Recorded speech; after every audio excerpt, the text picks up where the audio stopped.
So I'm from Slovenia. I was born in Maribor, but then during the academy I moved to Ljubljana. In Slovenia we have only one theater academy, which is like Academy for Dramatic Arts. So this is, for example, a bit different to the Polish situation, where I know you have a specific academy or department inside the academy for puppetry. So in Slovenia there is no department like this. We only have like a academy for classical drama theater, let's say. And inside the curriculum there is in 1 year there is small space. It's like a subject for puppetry, but we don't have like structured, let's say, learning of the puppetry or puppet techniques. So this is maybe something different to Poland that I got to know now here when I came to this space. So yeah, I moved to Ljubljana, to academy in Ljubljana, and now actually I'm living there and working as a theater director.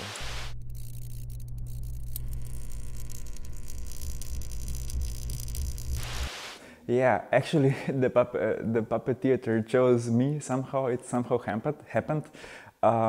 Actually, I would consider myself as a theater director who likes to explore different means of expression. So it's not only puppetry that I'm interested in, it's also puppetry, but it's also sound design inside the theater that I put a lot of let's say, focus on musical theater, not musicals, but theater with music. So how to incorporate music inside the theater, how to incorporate also visual arts. So it's basically, I would consider myself to working in different theatrical fields or different theatrical methods. Also, one field of my interest was exploring documentary theater, which also will be seen in the project that we're making, because the puppet shows that we have here are somehow, each of them is connected also to real life situations that have a, like, let's say, documentary base.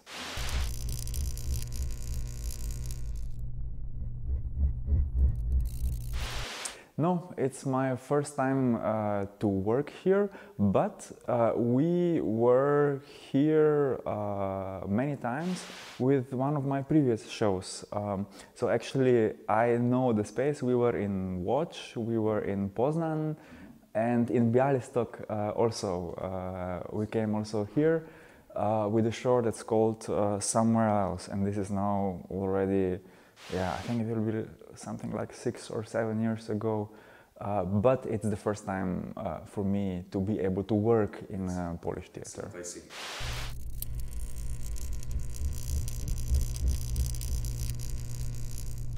So the project consists of 6 different shows, and it's connecting 6 different theaters from 5 different countries.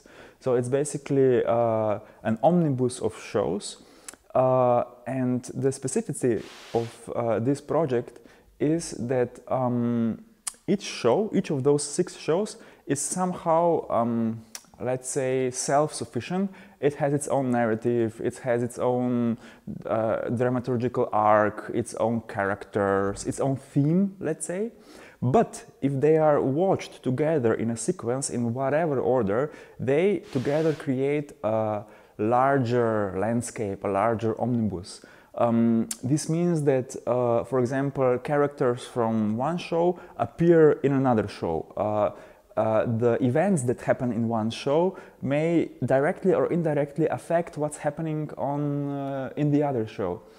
There are motives that appear throughout the whole 6 shows. So basically, if you see one show, it's okay. So each theater can have this show in its own repertoire. But if you see the larger omnibus of all those, however many shows you want to see, if you see a larger number of the shows, you can get a bigger picture and you can see the interconnections in between. And basically, the initial idea for this was globalization. So globalization in the sense how maybe we don't see this on the first sight, but we are all interconnected. So what I'm doing on this side of the world directly or indirectly affects people who are living on the other side of the world. Maybe in our everyday life we don't see those connections, but they are here. We all affect each other, and I think it's very important to nourish this understanding that we are so connected now. The world is so, through globalization, it's so interconnected that we cannot live separate lives.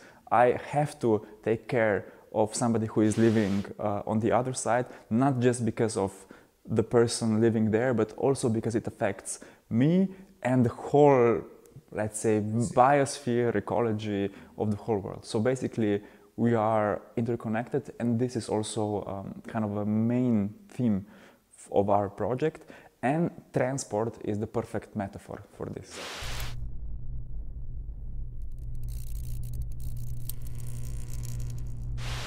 Yes, this is the final goal, let's say. So we have some associate partners who are going to host all of the 6 shows. So for example, the first time that this is going to happen is going to be in Charleville, Mézières in France. We are going to have all 6 shows together. Then the next time this is going to happen, it's in Nova Gorica, Gorizia, who is now the European capital of culture. Yeah, it's gonna be more opportunities to see all of the 6 shows, but it's also exciting for all the producers to think about different ways of post-producing this show, because there are also some festivals that will take just a part of the shows. So for example, in Helsinki this year we are going to appear with 3 shows. We in Ljubljana just had an opportunity to have a double bill, which is like the opportunity for the audience to see one show after another. And there is also, for example, an opportunity for a theater to create, let's say, an abonnement. This means like that the theater would every month invite a different show. So it's basically a lot of different opportunities for the post-producing, but as said, also one show seen alone has its own meaning, its own concept, its own idea.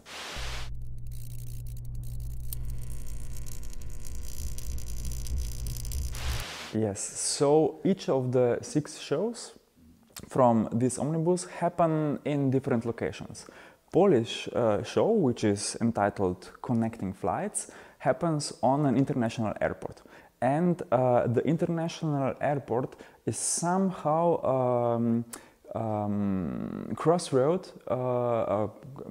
road crossing between different cultures, between different nationalities, between different kinds of people, let's say, different people of different religions, let's say. So it's kind of a place where people meet. Let's say it's a airport in Western society. We don't use throughout the shows, we are not specific about the locations. So this show could be placed anywhere, but it's, let's say, somewhere inside Europe. So we are speaking about European space here. So yeah, it's an airport which is located here on our continent, let's say, and it's a crossroad between different nationalities. And transport can bring different people together, different people closer, but it can also highlight the differences or the tensions that are present in the society nowadays. So basically, Connecting Flights is speaking about this. It's speaking about how we perceive, let's say, the other, the one that we perceive the other, the one from the outside, the one of different religion, the one of different type of skin of color, let's say. So it's about how we as human beings connect with each other, and it's about hidden tensions in the society that are present nowadays.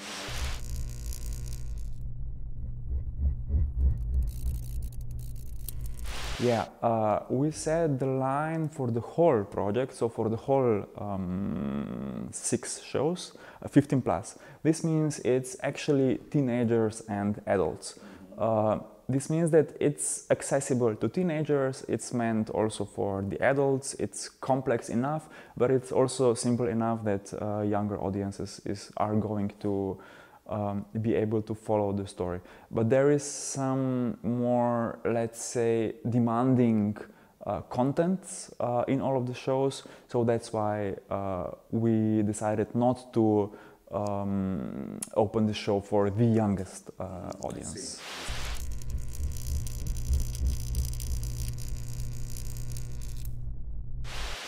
Yes, a lot, a lot. It's basically the whole project started 4 years ago. 4 years ago. Yeah, the initial idea from my side started 4 years ago, and basically it began only with the idea on the paper. I contacted a theater in Maribor. Then we went together with the Maribor Puppet Theater to Ljubljana Puppet Theater, and so slowly the project grew. We invited international partners, and from there on we had to first develop all of the 6 stories, think about the connections between the stories, because all the shows that you see are basically authorial, let's say, are basically we created my artistic team. Together with me, we created the whole series of stories. So it was basically a long process to get to the, let's say, to the concretization of several stories. And then the next very demanding part was the building process of it.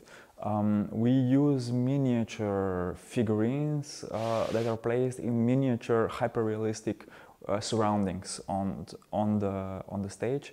And this is very time consuming. It demands a lot of preparation, a lot of pre-thinking, preconceiving, let's say, of the whole show, because when the scenography is done, you basically cannot change much. So you have to think in advance what kind of actions, gestures those miniature figurines are going to be able to do on the stage.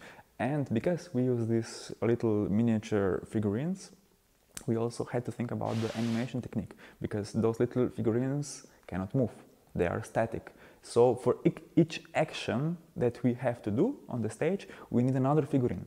So if the figurine is standing and we want to create the illusion of sitting down, we have to have a double. So in the Polish show, we have, I think, somewhere around 180 figurines only of the main characters, and then I would say around 200 figurines for the, let's say, extras, which are in the back.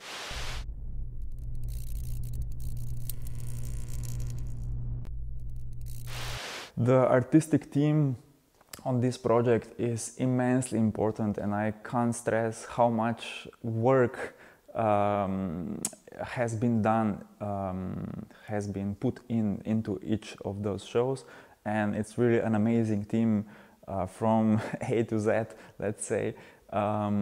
So we have, first of all, we have our set designer, Sara Slivnik, who visualized everything. So when I developed the mise-en-scène, we have to have a surrounding that works, that is visually appealing, and our set designer Sara prepared the 3D renders, 3D models for this. She also thought about how to position everything, how to make the space that it's also, let's say, can be viewed from different directions, different angles, because we do not have a classical theatrical setting here. So this is the first associate, let's say. Then we have Gregor Kuchar and Matej Lazar. That are 2 guys who, especially for our show, made an innovation with LED lights. So all of the scenographies that I was speaking about are basically lit. So we have little lights, little motors that move inside, that are incorporated into the scenography. And the innovation here is that this system can be programmed and led wirelessly. So during the show, technicians from the theater can operate everything through the normal console that is in the theater. So the connection between wireless LED system, wireless motors, and the normal operating theatrical system, this link is an innovation. So they created especially for our show this system. Then we have Alexander Angelovic, who designed basically all of the figurines, all of the little chairs, trash cans, benches, suitcases. So everything that Sarah prepared for him, that Sarah, our scenographer, made a render of, he had to transfer into the, let's say, computer language, so that the 3D printers that we are using two kinds of 3D printers, can print this out. So it's enormous amount of work only in programming, because you can imagine we have one figurine, and then each posture has to be first modeled in the computer. So it's enormous amount of work also from Alexander, who prepared all this. And then we have Mateja Staric, who is the sound designer and musician in this project. It's also a whole, let's say, a whole layer on its own, the layer of sound design, because the figurines are static. We had to think of strategy of animation. So basically we are animating them with sound. So when we put a figurine that is walking, we add the sound of footsteps. And this creates the illusion of the figurine really moving. It creates the illusion of, let's say, hyper-realism. So we have a spatial sound design. Here in Polish show there are 8 speakers, and the sound is constantly traveling from left and right. So basically, for example, when we enter the international airport, you hear footsteps coming and going from different sides. You hear the announcement over the speakers from the other side. You hear the doors opening and closing. So it's basically also a very complex layer of sound design that is involved in the each show. And then there is also Aida Rose, who is a dramaturg. In all of the 6 shows, she helped with developing the stories, and she is also now managing all of the accompanying material, because each of the shows, as I said, is connected to, let's say, real life. We're also gathering documentary material, and this is Aida's task. So she is making broad research on every topic, and we are including then this material into the shows, into the exhibitions that are accompanying each show, and into our internet site, where is also everything that I am speaking about readily accessible for the spectators to see also behind the scenes what I'm explaining now. And only 2 actors on the stage? Yes, only 2 actors. This is something that is, let's say, the same in each show, in each of the 6 shows. We have 2 actors in each of the shows. And they are basically moving the scenography, moving the figurines, and it's also a completely new technique because it's not classical puppeteering. We are not moving the figurines and with this creating the illusion, let's say, of movement. We are positioning them. So it's basically about the rhythm, the dynamic, the speed of positioning, of, let's say, using signs so as the audience, for the audience to be able to understand the story.